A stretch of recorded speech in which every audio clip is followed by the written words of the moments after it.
Welcome back to this third video in this series, Q&A series on managing stress. So as I've said in the prior videos, I am not good at this video making at the moment, but I'm hoping that just by sheer volume of practice I might get there to being good at it. So again, I have a bunch of things from the last video that I wish I did better, and I'm trying to just improve a little bit each time, and I hope to model that for people that are watching. So a lot of the questions that I got, well, not a lot, but a chunk of the questions that I got were about managing stress over trying things that are new.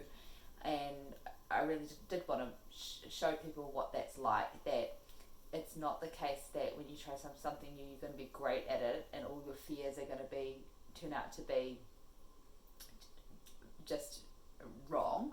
That often when you try something new you aren't good at it yet, and you have to go through a process to get good at it. But just because you have all those fears and just because there are some ways that you're not good at it at the start doesn't mean that you don't have the potential to get good at it, and that's what I'm hoping is true for me. So that's what we're doing here. All right, so let's get started with today's questions. So this is from Angie, and Angie's question is that all of these are great questions. Like, I'm just to say that I'm absolutely loving the diversity in these questions. They are super fantastic. So this is from Angie. How do I handle the stress of the unknown?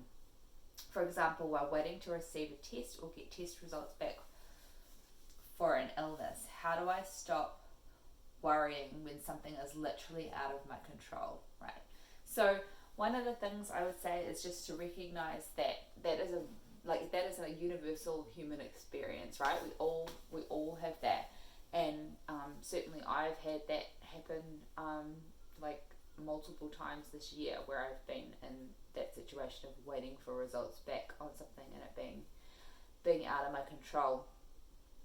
I think one of the things is to know your own cognitive style. So people have different ways that they like to handle those situations. Some people like to be some people like to be optimists, right? So my mother's like that. She does not see the point in worrying about something until it happens, and that's her style, and no one should mess with her style because that's her thing. My style, and the style of a lot of anxious people, is defensive pessimism. So that's where you hope for the best but prepare for the worst. Okay, so it's different from straight up pessimism, which is the preparing for the worst and thinking about the worst without also hoping for the best. So hope is an incredibly resilient emotion that's got strong links with psychological well-being. But you can do both. You can hope for the best and prepare for the worst. So if you are inclined to defensive pessimism, then what might be helpful for you is to, my 4-year-old's in here waving at me again. So she said today that she wanted to stay in the room and watch what I was doing. So here she is on the other side of the camera. Hi. Waving all sorts of things. And that's her. Right, so I would in that sort of situation, I would find out what the statistics were. So what was I expecting to happen? You can't be in the picture with, she's got no clothes on at the moment. I know. Okay, all right. So so I would look at the statistics, right? And so and that way you know what a realistic probability is. And I wouldn't adjust the statistics because of your mood, right? So I would think, right, I would look at the statistics, and if the statistics are that let's say it's a medical test. Let's say in 60% of the scenarios, the medical test turns out to reveal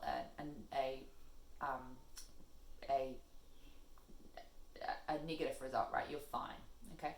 Let's say in another 30% of the scenarios, there's a positive result and something needs to be investigated further, but it turns out to be minor. And let's say in 10% of the cases, it turns out to be something more major, and only in 2% of the cases that 2 of those 10%, is it like fatal or whatever? So really break it down like that. And so again, this is if you've got a natural style where you tend toward defensive pessimism. And then when you know those statistics, don't let your mood on a particular day sway you from thinking that you are any more or less likely to be in any of those categories, and literally imagine how you would prepare in this different scenarios. So imagine what if you get the call that it needs further investigation. What would you do? And imagine that goes one of two ways, and you find out that you've got something serious to deal with. What would you do? How would you cope practically, socially, emotionally? What skills and resources would you use?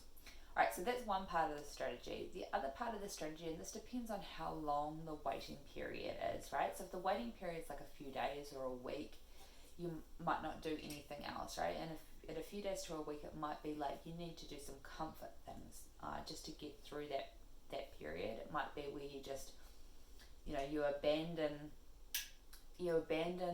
any extra pressures that you might put on yourself, but you continue with your routines, or you just do things that you like to do, right? If there's a restaurant you love to get takeout from, then you do that. You do that sort of self-care stuff that you like to do in a way that feels very routine, right? So taking comfort in routines is a good thing if it's a short waiting period. You might choose to tell the odd person what you're going through. So some people really don't like telling other people what they're going through. Like they like to keep it to themselves because they don't like when other people follow up with them, right? They feel like their privacy is invaded or their space is invaded when people do that. I know someone I know doesn't tell anyone when her baby is due when she's pregnant, because she doesn't like people checking in saying, is the baby here yet?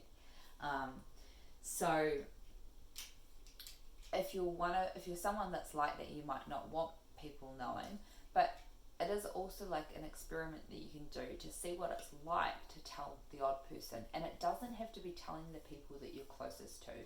So often those are the sorts of scenarios in which you might tell somebody that you're not that close to, right? That you're a little bit close to, but that's not the people that you're absolutely closest to. And you can get some good support from your loose connections, your weak connections. It might be someone that you work with. It might be like a cousin or something like that. It might be a friend from a long time ago that you still keep in a little bit of touch with. And those can be really good sources of support, and you can sometimes get support from those kinds of people without it feeling too intrusive. So I would experiment, again, depending on how long the waiting period is. You might not need it if it's like under a week, but you might, right? So experiment with telling the odd person, and don't go ahead and tell like 10 people at once. Like go ahead and just tell like one or two or three people and see how that feels to do that. And another scenario is if you've got a long waiting period, like let's say that you've got let's say you're going through a process, like you're trying to get into college, or you're trying to get into a postgraduate course or something like that, and maybe you've got like a 3-month period where you really find out whether you got in or not. And that is a scenario where you probably want to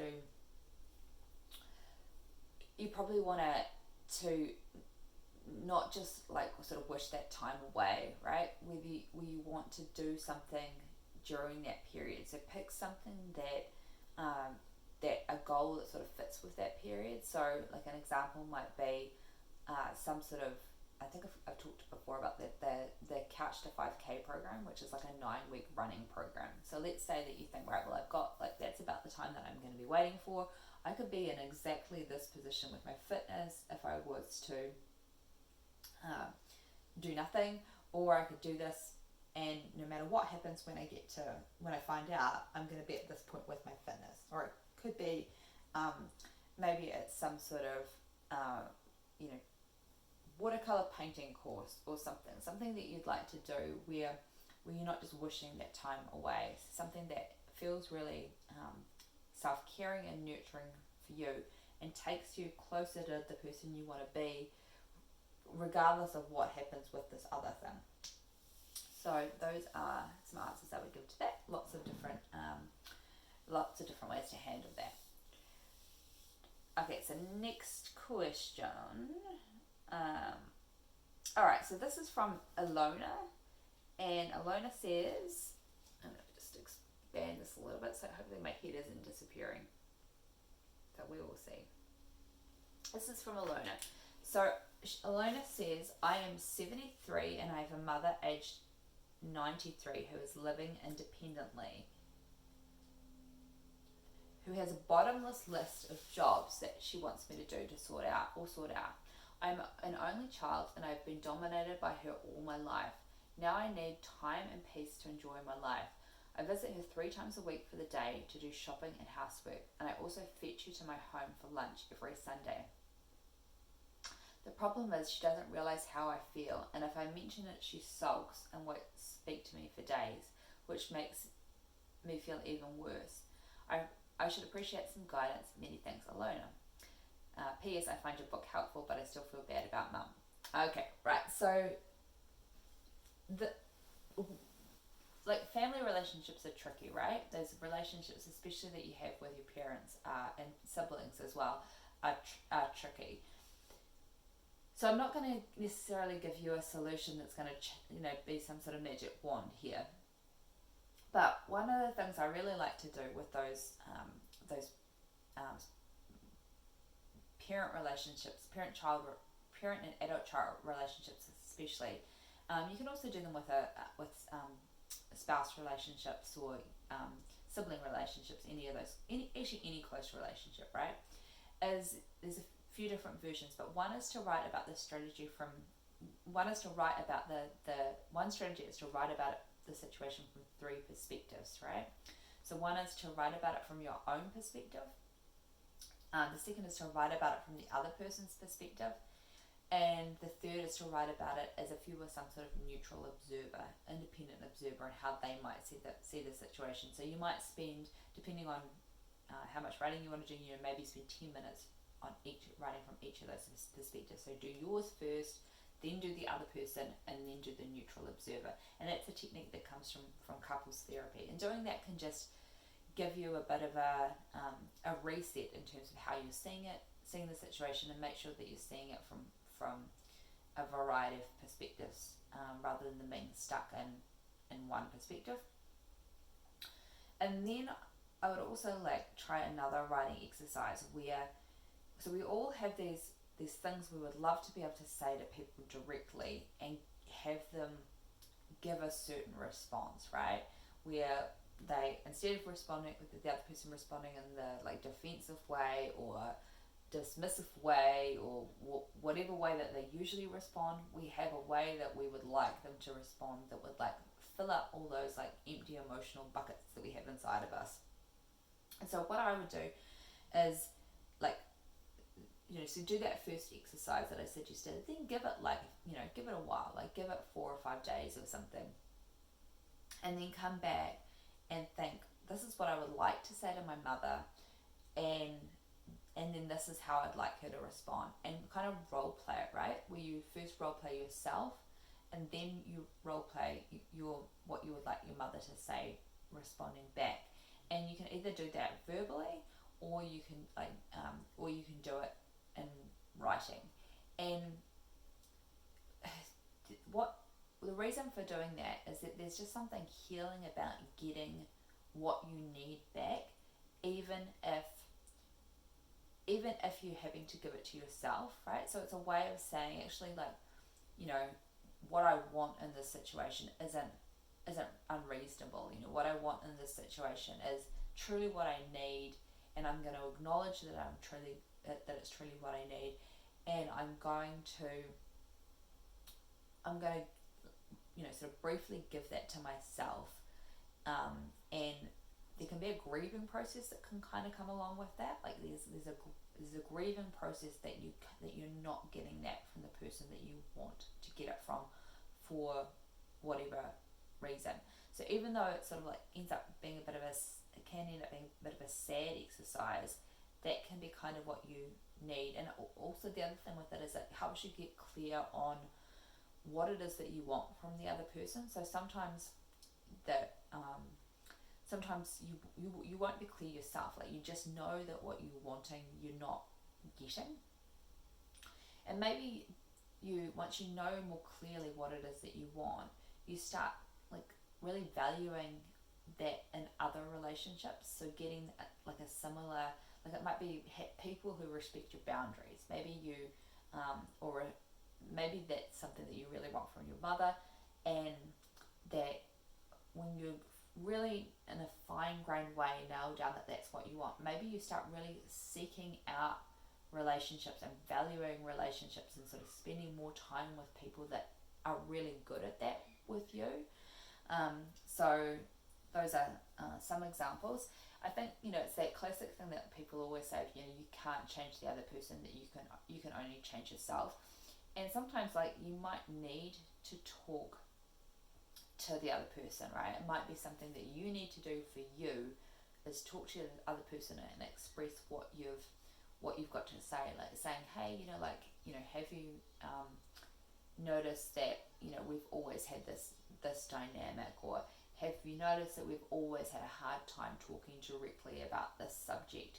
And you have to think about how you want to broach that, and you have to think about the defensive reaction that might come up in the other person. But sometimes it's just really important for you as a person to get to say what you want to say, regardless of how the other person responds, and to say it directly, right? To ask for what you want directly. Then it's up to the other person whether they give it or not, whether they kind of meet you at all, or whether they get angry. But there's something kind of validating for you in having just expressed directly what it is that how you think, how you feel, what you want, and whatever that might be. Sometimes when you do that, I've kind of done this exercise myself with things, and sometimes what I realize is that what I want from the other person is kind of unreasonable, like knowing everything that that's reality about the other person, right? So what their personality is, what their upbringing is, what their level of psychological and emotional skills are, right? Sometimes you realize that what you're wanting from the other person is just not like something that they can give you, right? That it's either just not their personality, or it's not how they cope. They can't give you like the support you want because they cope differently with situations, or that they just don't have those skills in their repertoire of skills. And so sometimes that process of thinking in a really precise way about what you actually ideally want from someone can lead you to those insights.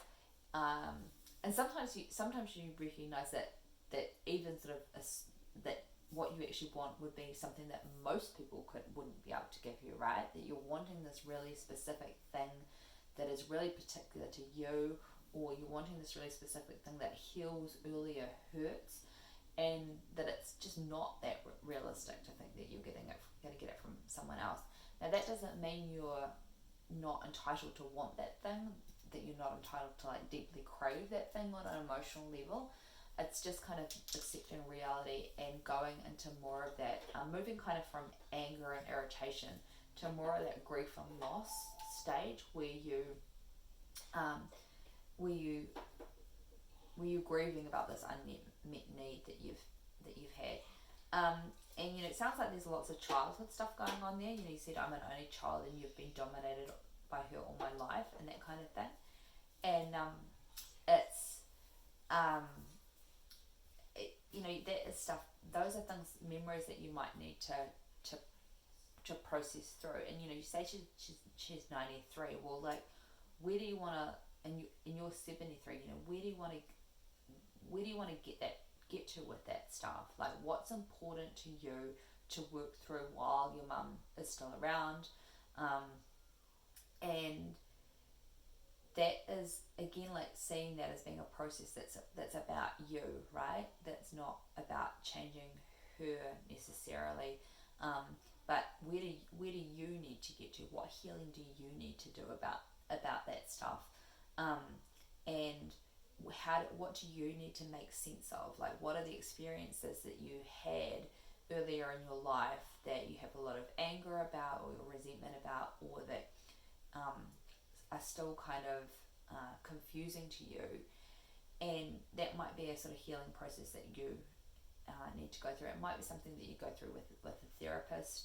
And again, I think that one of the things with seeing a therapist is that the more you know about what you want, the better it is for the therapist. So if you can go along and say, and you've done like some of the things that I've suggested, like bring those along and say, these are the things that I've tried so far. Like when I was a therapist, there was nothing that I liked better than when a client would come along and say, these are the things I've tried so far, right? And this is what didn't work about it. This is what did work about it. This is where I got stuck. So you can go along to a therapist and say, this is specifically what I want help with, and doing some of the things that I've talked about will help you get there, right? But frame it in terms of these are these deep hurts and things that I have that I need to process, rather than framing it in terms of how can I get my mother to change, because we all have, again universal experience, human experience, that we all have ways we would like other people to change, and patterns we'd like them to ditch, and ways of hurting us that they have that we would like them to stop doing. And it's just not realistic to think that there's anything you can do that's going to change it. And even though, again, like that's kind of sad, like that the acceptance of that is can be really healing. All right, so I am going to leave it there. Just two questions done for today, but hopefully the people that sent those in find those useful. And again, like if you sent in a question, I will email you out when your question is included in one of the videos, so you know specifically which video to look for your question. If you like this video, please hit the thumbs up for like. If you want to subscribe, that's really cool. And if you haven't sent in a question about this topic but you would like to, then please subscribe to my email list, which you can do at aliceboys.com, and you can just reply to any of those emails with your question about managing stress, which is the series that I am doing in the moment. And as I said before, I'm kind of trying to give some detailed answers to these questions mostly, so it's going to take me a while to get through the 60 or so that I have already. But if you've got a question, please feel free to send it in. Alright, so thank you, and we'll see you again in the next one. Gorgeous. I just came in there for me. I know, hopefully you didn't get in the shot.